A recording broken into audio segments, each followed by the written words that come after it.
Nako, breaking news. Tatanggalin po si Senator Dante Marcoleta bilang sa pagkasenador niya, no? Ito na nga ba ang ating sinasabi, no?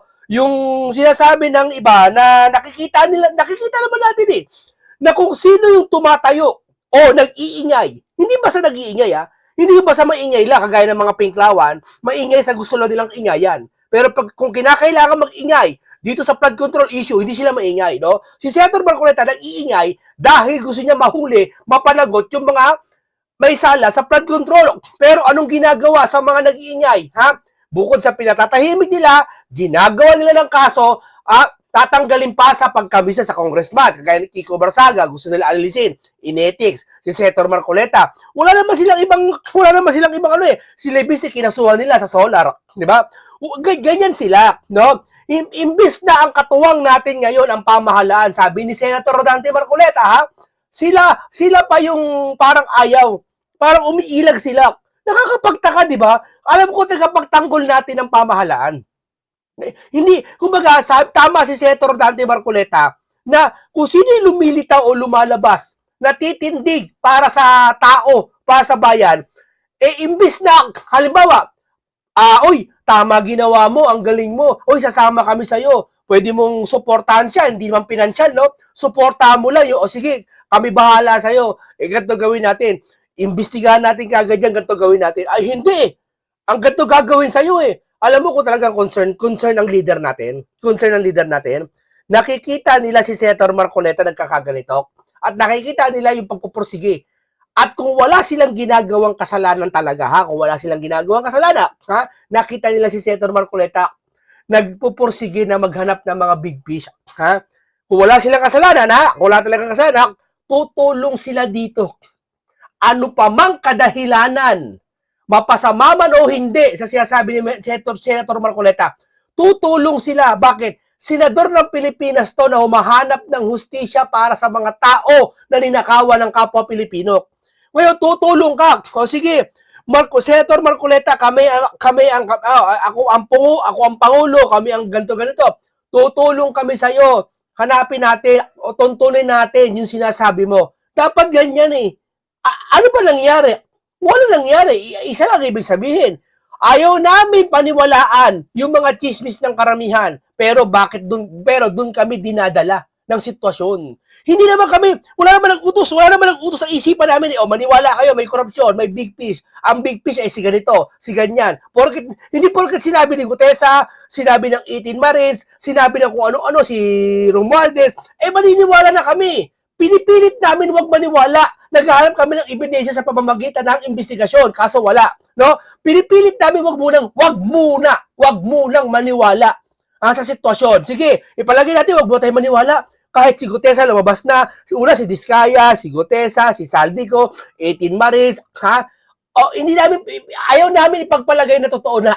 Kasi nga wala pang investigasyon, wala pang ebidensya, okay. No? Ngayon, kaso doon kami dinadala ng pagkakataon at ng sitwasyon. Ayaw namin, pero doon kami dinadala. Sa anong mga paraan kami dinadala? Tulad niyan, investigasyon na kinakailangan, anong ginagawa? Ayaw nila. Anong ginagawa kay Senator Marcoleta? Ayun, yung sose ngayon. Pinag-iinitan siya, binabakbakan siya sa sose ngayon. Imagine tanong ko sa inyo, may narinig ba kayong balita ngayon sa mainstream media na binalita yung Vox Populi nila Banat Bay nung interviewin ng 18 Marines na hinayag nila mga maleta? May narinig kayo? May narinig kayo? 18 Marines, magandang balita po sa inyo lahat. 18 Marines muli nagsalita at pinatunayan ng mga maleta na deliver kanya-kanya kay Congressman. May narinig kayong ganung balita? Wala kayo narinig na balita. Ang nagbabalita yung mga vlogger. Tapos, pinuputakti pa ng mga trolls. Di ba? May narinig kayong balita. Kayo, ngayon, nakikinig kayo. Sabado pa yon nai-air nila Banat Bay sa Vox Populi. Hindi naman natin sinasabing paniwalaan nyo yun. Pero, ba't may narinig ba kayo sa mga laking mainstream media na binalita yon? Walang balita dyan. Bakit walang balita? At ba't walang investigasyon? Kung di totoo yun, idemanda nyo sila. Idemanda ng Pangulo. Sino ba binanggit doon? Si Pepsi. Si School Bukol. O, ididemanda mo sila. Nabigyan ka doon ng malita, di ba? Demanda mo sila. Ay, hindi eh. Na-time yan ni Pinky, alam ni Pinky ang sitwasyon. Alam niya yan kasi matagal lang senador yan eh. Alam niya laro ng politika eh, matagal na yan eh. Naging mga veterano na yan eh. Alam niya ang sitwasyon niya yung mainit. Isinasabay niya si Senator Marcoleta sa sose. Hindi lang sa sose, yung give up, nakakasuhan do kuno, ang dami niyang pinagsasabi, ayaw atupagin ng sariling komite. Ngayon lang ako nakakita ng sariling komite na inagaw kay Senator Marcoleta, ayaw atupagin. Di ba? O ito, tignan natin to ha. Basahin natin to. Maglalabas ng desisyon ang COMELEC sa kaso ni Rodante Marcoleta sa Miyerkules. Wow! Buti pa to, ilalabas nyo. Ha? Samantalang yung flood control issue, ni isang piraso wala kayo nilalabas pa. Di ba? O. Ha? Basahin natin. Ayun, wala na pala. Ito na pala. Ito yung sinasabi ko sa inyo. Ito pa. Magbasa pala. Ito. Medyo mainit ang aming baliktaktakan dyan sa NBank. Ngayon, Miyerkules, asahan na magkakaroon desisyon ng Komisyon Garcia told sa Super Radio. Meron kaming matinding discussion tungkol dito sa A-Bank. Sa Miyerkules, inaasahan namin makakarating ang komisyon sa isang desisyon. Mas maaga ngayong linggo, sinasabi ng COMELEC na naharap ito sa mga komplikasyon sa paglutas ng misko. Kasong kasi kinasasakutan ni Marcoleta matapos idulog ang Office of the Ombudsman ang isang kaugnayan sa reklamo sa COMELEC na question sa SOSE at statement at asset liabilities and network SALE ng mambabatas. Isipin mo, imaginein mo, imagine mo, mas yung SOSE, sige, palagay natin, talagang nagkamali si Senator Marcoleta.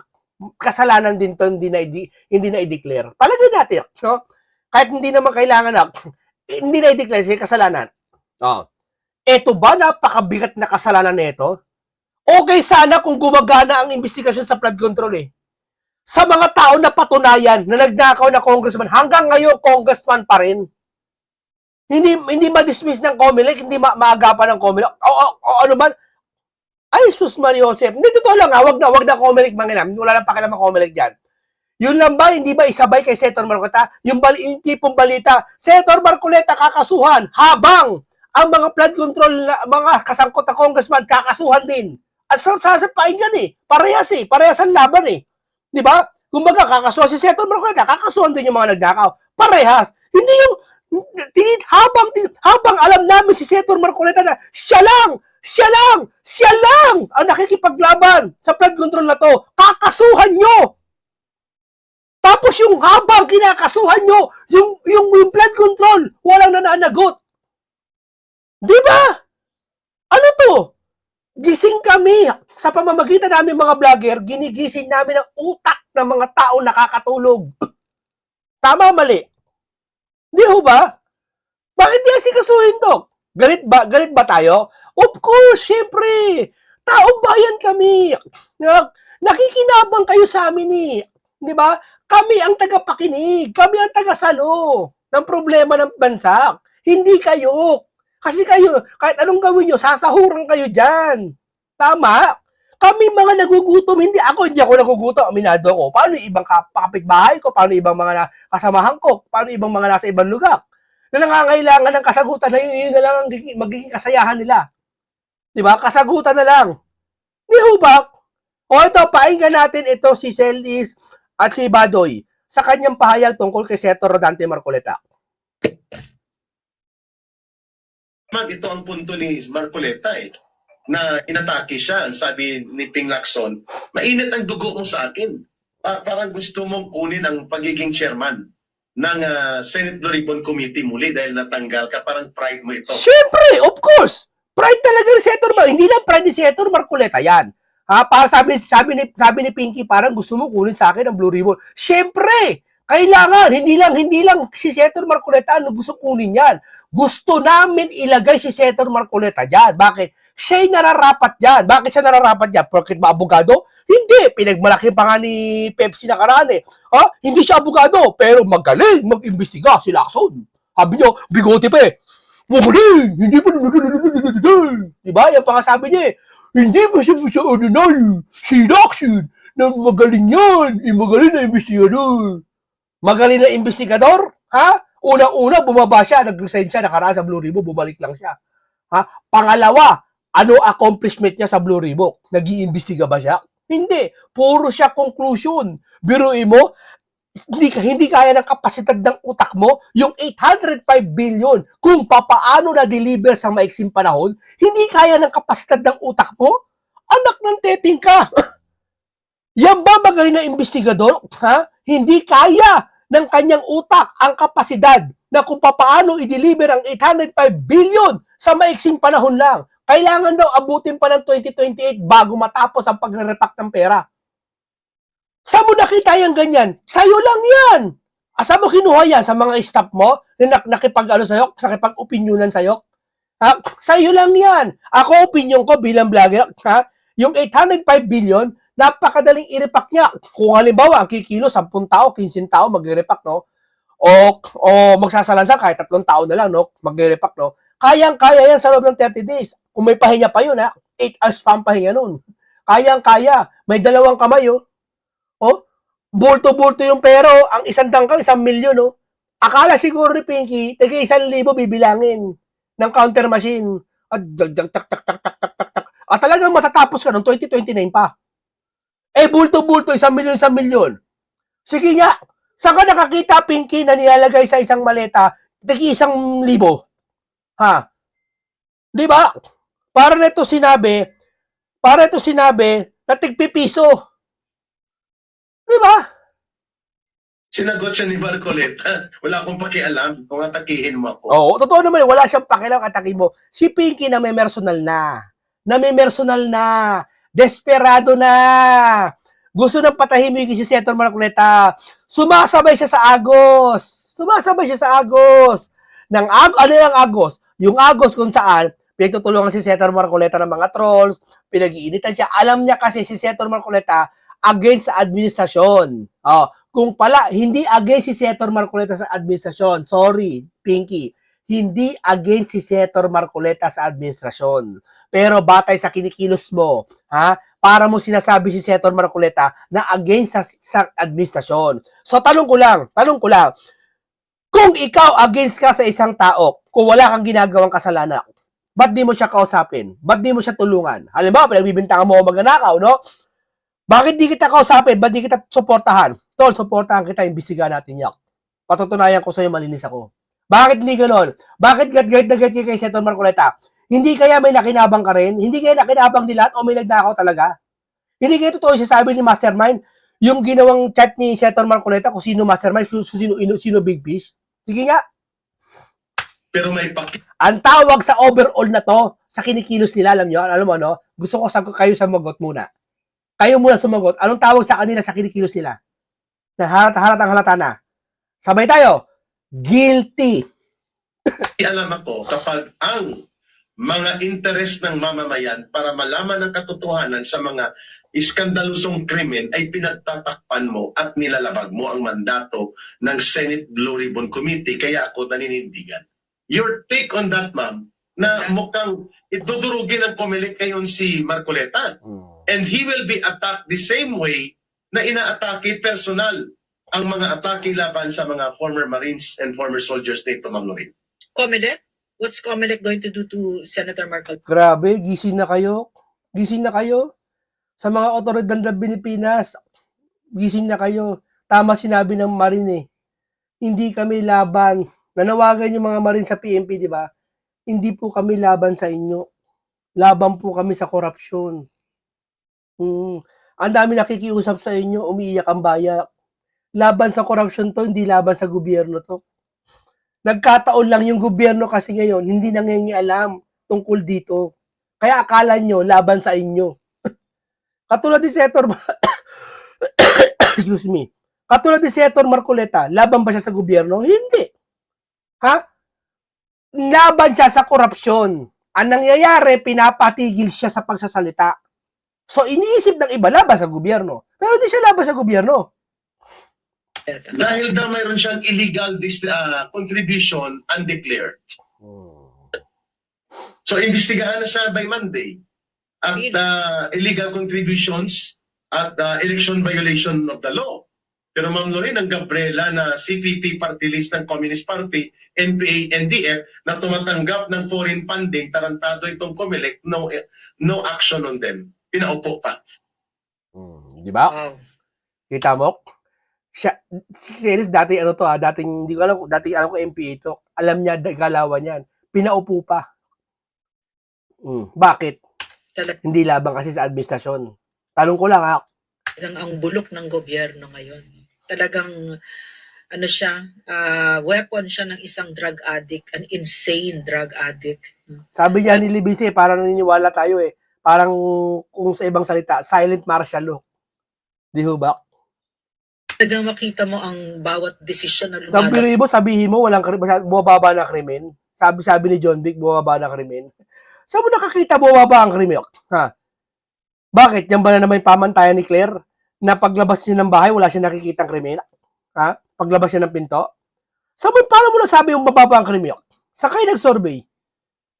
Sunod-sunod ang krimen, oh. Grabe. Iba po ngayon, sa panahon dati ng Duterte. Iba. Iba sa panahon ng kakaupo lang ni Junior. Okay lang yung kaupo ni Junior, hindi pa masyado yun Pero ngayon, iba ngayong araw na to. Iba. Alam nyo yan sa balita. Hindi ako nag-iimbento, hindi ako fake news Alam nyo yan sa balita, sunod-sunod. Basta sa dalawang brain cells ng drug addict na yan, talagang addict na addict. No? Hindi na talaga madman na talaga, insane.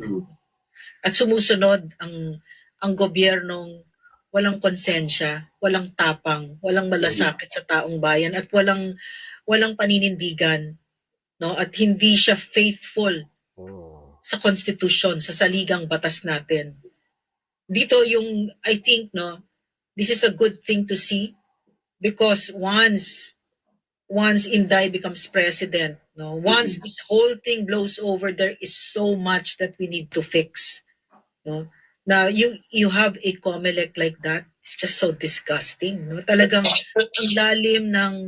lalim ng bulok na pwede nilang gawin. So, ano yung dapat gawin dito, Eric, para hindi naman mawalan ng loob yung ating mga kababayan at talagang lumaban? Kasi right now, parang feeling ko, gusto ko na lang magmura talaga. Talagang Hindi naman tayo lalaban Hindi tayo lalaban sa gobyerno, masama yun. Hindi tayo tatawag para manawagan sa Pilipino magkagulo. Hindi po pwede, masama yun. Hindi naman tayo papayag doon na magkagulo. Ang sa atin lang, nakikiusap ang bawat Pilipino, nagmamakaawa. 'Di ba? Ano dapat ipagmakaawa? Simple na naman Ito na nga lang pinakahuling gusto namin Imbestigahan nyo naman. Itong mga lumilitaw. Peki man o hindi. Palagay natin peki, Palagay natin peki. Ang lumilitaw ng mga testigo. Yung ba, hindi ko pa rin iimbestigahan? Bakit? Anong meron? Anong meron, Pinky? Ba't ayaw mo imbestigahan? Ayaw mo, ang dami mo rin. Pinalampas namin nakaraan yung Gutesak na sabi mo pineki yung affidavit. Okay, granted. Tapos pinalagpas namin si Martin, sabi mo may interparliamentary courtesy. Ngayon, ito na naman 18 Maris dahil yung sinasabi nila, papapalitan mo ng affidavit dahil hindi makatotohanan sinasabi nila. Saka, ang layo na Hindi na makatuwiran Hindi na bata. Okay, yung interparliamentary courtesy, medyo nasa rules pa Okay, congressman, hindi pwede ipatawag kasi may interparliamentary courtesy. O sige, banal-banalan kayo, kunwari sumusunod kayo sa batas. Sige, palagay natin ganyan. Okay. Pero itong 18 Maris, walang nasusulat na batas. Walang kahit saka mababasa na hindi pwede ipatawag itong mga to. Di ba? Kanya lang yun. Di ba? Batas ni Pinky yun. Di ba? Sino ka? Sino ka? Bayaran ka na namin dahil taxpayer kami. Pasahod ka na namin. yun na ma-offer ko, sorry. Pero therapeutic pa rin yan, Mama. Therapeutic yung pagmumura mo na yan sapagkat nagkakaroon ng outlet yung galit ng taong bayan. They can identify with the outrage that you pour out. Thank you, Eric. Now, in fact, it's not healthy not to express your anger. Yeah. Especially when it's warranted. You think something like this is no longer warranted. Hindi ka pa ba dapat magagalit dyan? Yeah. Right? Agree. Ginagawa nilang lahat dyan. No? Correct. Ma'am, naalala mo si Ejercito. Nanalo siyang gobernador sa Laguna. Yeah, Laguna. Itong si George Strigan Jr. Mm. Governor E.R. Ejercito ang gamit niya, ma'am. In real comment.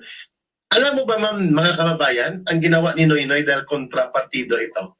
Ang ginawa ni Noynoy Aquino sa kanya, noong panahon ni Noynoy, sa Comelec din ito, ma'am, kina Manny Bautista, kina Bautista, Andres Bautista. Hinanapan siya ng butas doon sa SOSE, Certificate of Contribution and Expenditures. Nag-overspend siya, ma'am, ng 20,000, I think, pesos doon sa limit. Tinanggal talaga siya bilang gobernador ng Comelec. Biruin mo yan. Halal ng bayan, tatanggalin mo. Sa kakarampot, okay. Granted, tatanggalin mo bilang senador si Senator Marcoleta. Pero yung mga flood control, hindi mo magawa. Hindi nyo magawa. Maaksyonan.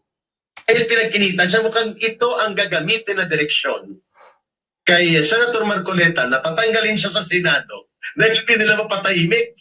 Talaga na. Gusto nila mapatahimik si Senator Marcoleta eh. Ay, hindi nila kaya mapatahimik eh. Oo. Yan talaga gagawin nila. Hindi nila kaya mapapatahimik eh. Hindi nyo mapapatahimik si Senator Marcoleta, sabihin ko sa inyo. 14% pa lang pinapakita niyan. Malaking pader ang babanggain nyo. Yan yung sasabi ko sa inyo. Malaking pader sa katwiran. alam na ng iba yan dyan kung ano yung pader na sinasabi ko. Katwiran. Alam nyo na yun. Tinindigan, gagamitan siya ng technicality ng pagsisinungaling sa kanyang SOSI dahil may undeclared contribution siya na itinago niya at parang may conflict of interest as alleged dito sa mga bumibira sa kanya ng mga trolls at mga bayaran ng media at birador. May AI na nga, ma'am eh. Halos lahat binibira na si Marcoleta, si Defensor at itong 18 soldiers. At sa tama ka, ma'am, billions are spent from the people's money na pinagnanakaw upang punduhan itong mga troll armies at itong mga vloggers na binabayaran para magpasabog ng mga pang-atake at disinformation at misinformation, Ma'am Lorraine. Buti na lang si Senator Marcoleta, no? Senador ng bayan yan, no?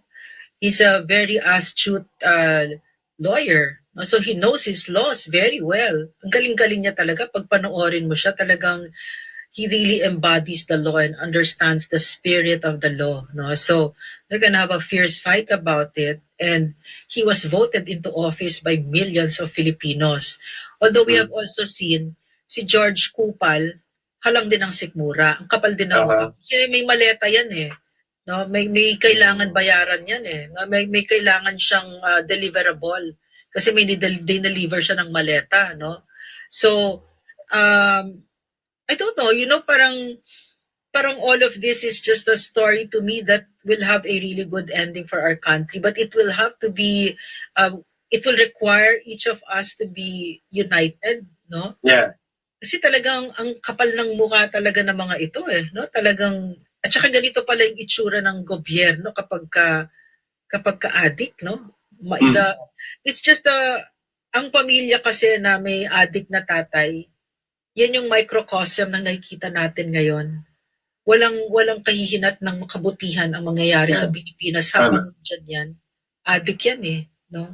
Tapos yung asawa din niya addict din, 'di ba? 'Di ba? So nakakatawa nga yung mga pinagmamalaki nila na mga accomplishments niya na pumunta siya sa JP Morgan Chase. Accomplishment ba yun? Nakakahiya. Kasi lalo pa siguro pag from my perspective, kasi nagtrabaho ako kay PRRD at kasama ako sa mga official trips niya na may mga business meetings. Alam mo ba, ang business meetings kay PRRD pag nagta-travel siya abroad, isang buong auditorium yan. Yeah. At siya yung pinupuntahan. And it's an entire, kunyari punta kaming Japan, it's an entire auditorium filled with business people out to meet the President of the Philippines. They're the ones coming to him. No? That's very important. Hindi katulad ng ginawa ni Bangag. Siya pa yung nagpunta doon sa JP Morgan Chase. Iisang tapos yung nasa head pa ng table, yung taga JP Morgan Chase, hindi siya mahalaga yun eh. Sa soberenya ng isang bansa, nasa dignidad mo, 'di ba? Pero wala eh. maybe I think that trip was just a palusot. Ayaw lang niya siguro na nandito siya sa March 11 para baka mabato siya ng Pilipino sa kawalang niya ang ginawa niya kay Digong. So he just threw away over 100. Hindi, malaking tsansa nung March 11 nung wala yan, di ba nasa New York daw. Ang hinala ng iba, hinala lang ha, chismis lang ha, death anniversary kasi ni Tantong ko yun. Sabi ng iba. Hindi ko alam kung malaki utang na loob niya doon. Yeah. Chismis lang yan ha, hindi sa akin galing yan. Yun, to go to New York for some pretend event and maybe to get some money from JP Morgan Chase or something, di ba? Baka na, sabi nga ni Sas, baka na unfreeze na, di ba? Yung mga ano. So, it's palusot at the expense of the Filipino people at the time of great crisis, in the Middle East crisis, di ba? Biruin mo na sa Middle East crisis ngayon, aalis ka ng bansa. Common sense na lang eh. Common sense na lang. Hindi na mahalaga yung pupunta mo. Ano ba yun? Ano mahalaga? Oo. Hindi pa. Alam mo kasi ang Pilipino kasi, maramdamin yan eh. Lalo pag wala na, nasa kahirapan na. Walang pinagkaiba yun sa namatayan. Sabi ko, di ba, namatayan ka? Payag ka, namatayan ka, tapos yung kapitbahay mo nagbibidyoke. Respeto lang. Respeto ka na lang. Di ba? Respeto mo lang sa kapitbahay mo namatayan. Ba, namatay yung nanay ng kapitbahay mo, mahal na mahal niya, no? Nagduluksa sila ngayon. Ikaw ba naman, sa harap ng bahay mo, nagbibidyoke ka, sasaya kayo? Hindi. Di ba? Ethic yun eh, ng isang tao eh. Konsensya yun eh. Halimbawa, ganito, may nakita kang pulubi, o may nakita kang tao nagugutom. Ipapakita mo ba sa kanya nakain ka na masarap? No. Di ba? Di ba di ka makakain, di ka makalunok? Bakit? Eh kasi nahihiya ka sa kanya eh. Kawawa naman to. Ang sarap-sarap ng kinakain ko, siya walang kinakain. Di ba? Itatago mo na lang yung pagkain, mamaya ka na kumain. Di ba? Ganun lang yun eh. Eto, nagkakagulo sa Middle East, nagdadalumhati yung mga Pilipino, aalis ka. O, kayo sumagot. Hindi niya matatakasan, Ma'am Lorraine, no? Hinahanap ng mga mamamayang Pilipino ang tama at totoong liderato.